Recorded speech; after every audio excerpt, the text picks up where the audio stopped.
Despite all the problems on day one of the new season, such as the servers generally being pretty bad and a few bugs being present, like purchases and loot box rewards not properly registering, and, the whole ball thing, Season 18 of Overwatch is off to an amazing start.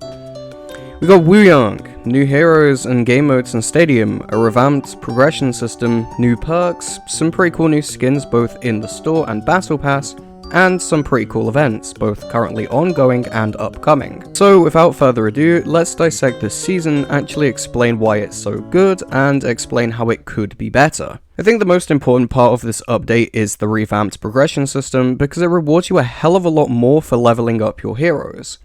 Where you'd used to only get profile pictures, banners, and titles for leveling up heroes to a stupidly high level, you now get loot boxes and even a few cosmetics in the lower tiers. If you've noticed that your credit count has spiked massively, it's because you already own these cosmetics. So you've essentially been refunded their value since you can earn them for free now. Not only is it more rewarding, but it feels a lot easier to gain hero XP now. In one match I played, I managed to get my Ashe from level 16 to level 20 without even doing that well on her.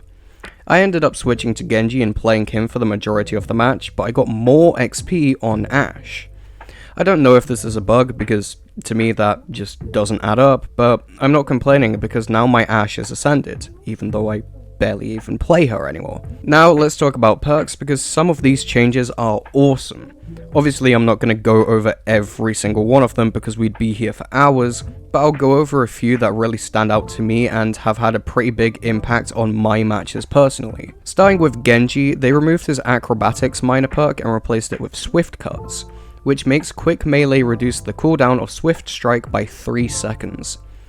This makes it so much easier to dive enemies because if you don't deal enough damage to kill them instantly, you can melee them to bring your swift strike cooldown down by 3 seconds, meaning you get to spam more abilities basically. Now, I'm not a Genji main and I certainly don't play a lot of Genji, but this perk and the change to his major perk, Blade Twisting, which makes it so that swift strike deals 25 additional damage over time if the enemy is below half health, is amazing, and it makes Genji feel a hell of a lot stronger than he was last season. I also think that Baptiste's new minor perk, Biotic Reloader, is super strong too, as you basically never have to reload since hitting an entire 3-round burst reloads a healing projectile, and healing projectile direct hits reload 3 primary fire ammo. Yeah, you heard that right. Bap pretty much has infinite ammo now. The pros are going to go absolutely insane with this one. I feel like the next stage of OWCS is going to be very interesting. Moving on, I'm going to very quickly go over the events because they're actually worth talking about. We have 2 ongoing at the minute.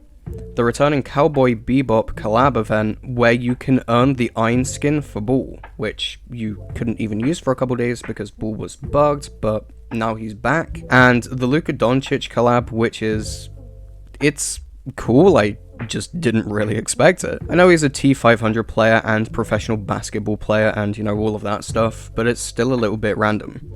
Oh well, I'm not complaining. After this event, I'll have way over 100 loot boxes, which is honestly awesome. We also know that Summer Games is set to return, as well as Junkrat's Loot Hunt. These are the exact same as last time, except they're adding the third-person camera to Lucio Ball, which is pretty cool if you like that camera. Personally, I don't, but to each their own, I guess. We might also be getting a smaller event for the Persona 5 collab, but that's not 100% guaranteed, so take that with a grain of salt. Generally speaking, we do get a few rewards here and there from collabs, but it's not always a guaranteed thing. Finally, let's talk about the changes and additions to Stadium because I think they've overall made the game a lot more fun.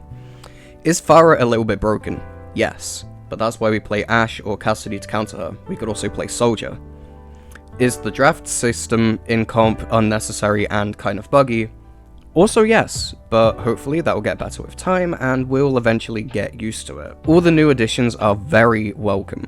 Winston, Pharah and Brig are all good in their own ways and have the potential to completely sway matches if they're built well. Not only are the new heroes welcome additions, but the new maps are also really cool.